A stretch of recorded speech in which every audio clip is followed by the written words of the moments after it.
Dikejar Cinta Murid Somplak, episode 21. Hai sayang, karya Via Raya.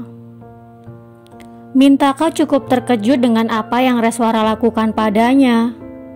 Ia lekas menarik tangannya dan berdehem canggung. Kalian semua lari keliling lapangan sebanyak 10 kali, teriak Mintaka pada seluruh siswa yang terlambat. Kalau saya gimana? Tanya Reswara. Tidak terkecuali dengan kamu, balas Mintaka. Kemudian pria itu menatap ke bawah ke arah kaki Reswara. Tiba-tiba ia teringat akan kekurangan Reswara tentang tidak bisa mengikat tali sepatu dan sering terjatuh. Namun ia dibuat kecewa karena gadis itu memakai sepatu pemberian bumi kemarin. Tadi katanya saya boleh langsung masuk saja. Jadi terlambat. Sekarang kamu juga harus lari mengelilingi lapangan sebanyak 10 kali. Potong Mintaka cepat. Seandainya ketika ia meminta agar Reswara masuk ke dalam tanpa dihukum sesuai arahan dirinya sebelumnya, mungkin gadis cantik itu tidak akan mendapat hukuman lari mengelilingi lapangan sebanyak 10 kali. Namun alih-alih masuk ke dalam, ia justru membuat ulah dan membuat Mintaka berubah pikiran. Pak Min, 10 kali terlalu banyak. Bagaimana kalau 3 kali saja? Tawar Reswara dengan nada memohon. Kalian, kenapa malah mengobrol? Cepat lari atau mau saya tambah jadi 2 kali lipat? Ancam Mintaka. Sayang, ayolah kali ini saja. Mohon Reswara lagi dengan nada berbisik. Namun sayangnya, Mintaka sama sekali tidak menghiraukannya dan justru bergerak menjauh. Melihat pria itu yang tidak peduli membuat Reswara sedih. Mau tidak mau, ia berlari mengelilingi lapangan sebanyak 10 kali. Sebenarnya ia sedih bukan karena permintaannya ditolak tentang dikuranginya hukuman lari. Ia kecewa karena lagi-lagi ia diabaikan. Padahal ia pikir Mintaka sudah mulai ada rasa untuknya. Kalau tidak, mana mungkin pria itu akan mengikutinya kemarin. Reswara sama sekali tidak tahu bahwa tidak hanya dirinya saja yang kecewa, tetapi Mintaka juga. Pria itu merasa kecewa karena ia memakai sepatu yang bumi belikan. Namun alih-alih marah, Mintaka hanya diam karena merasa tidak berhak untuk marah. Hai Pak Min, sapa Reswara tersenyum melambaikan tangannya pada Mintaka sambil berlari. Gadis itu berlari dengan sangat bahagia seolah saat ini ia tidak sedang dihukum. Tentu saja karena rencananya untuk berlama-lama di dekat Mintaka berhasil. Apalagi lari keliling lapangan sebesar itu hanya 10 kali. Jadi yang awalnya menghela nafas berat karena akan merasa kelelahan, kini gadis itu justru merasa senang dan tidak merasakan lelah sama sekali. Untung tadi aku pakai sepatu yang dibelikan Mimi. Kalau enggak, pasti aku udah nyungsep dan dikira sengaja mau cari perhatian Pak Min. Mimi memang yang terbaik, bisik Reswara sambil mengulas senyuman. Reswara mempercepat larinya ketika hampir sampai di tempat di mana Mintaka berdiri. Hai sayang, sapanya di putaran kedua.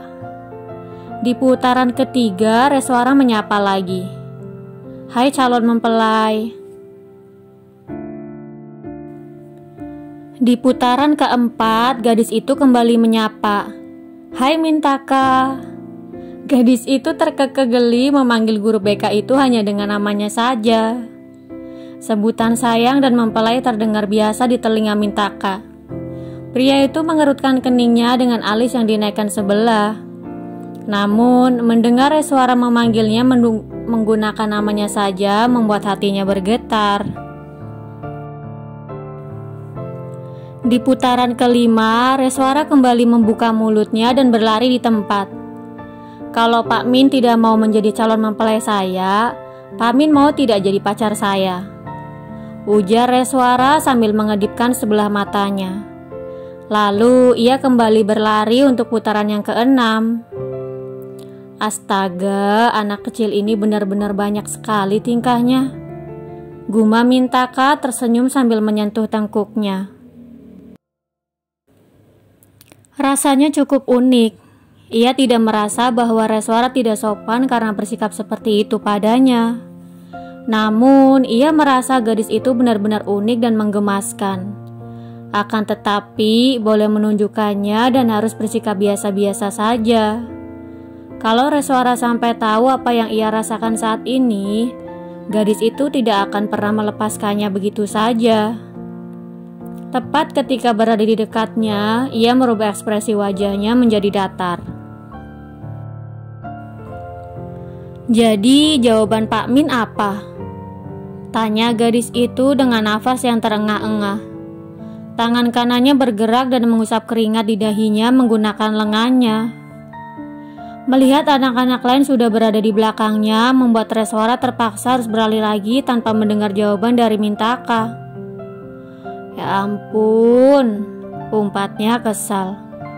Ia pikir kenapa banyak sekali murid lain yang terlambat. Kenapa tidak hanya dirinya saja yang terlambat? Kalau masih tidak mau, bagaimana kalau kita melakukan proses pendekatan lebih dulu agar Pak Min yakin kalau saya pantas jadi seseorang yang... Ya Tuhan, geram Reswara melihat murid lain sudah ada di belakangnya lagi. Jadi mau tidak mau, ia harus melanjutkan proses larinya lagi. Sementara Reswara kembali berlari mengelilingi lapangan yang ke-8, Mintaka tersenyum menertawakan sikap gadis itu. Dasar konyol. Namun setelah sadar telah tersenyum beberapa kali karena tingkah konyol gadis itu, Mintaka berdehem dan menahan kedua sudut bibirnya agar tetap pada tempatnya. Pada putaran terakhir, Reswara mempertaruhkan kepercayaannya. Nanti siang pulang sekolah saya tunggu di depan gerbang dan kita akan pergi kencan. Kita nonton film romantis di bioskop, kata Reswara mengedipkan sebelah matanya dan langsung pergi. Mintaka sempat membeku. Apa Res benar-benar mengajakku pergi kencan lagi? Pria itu mencubit lengannya berusaha memastikan. Setelah itu, ia bergegas pergi ke ruangannya karena sudah selesai menghukum siswa yang terlambat. Sementara Reswara sedang melompat ke sana kemari menuju kelasnya, ia bersenandung bahagia tidak sabar menunggu waktu pulang tiba. Sampai di depan pintu kelas, ia mengetuk pintu dan membukanya. Selamat pagi, Bu.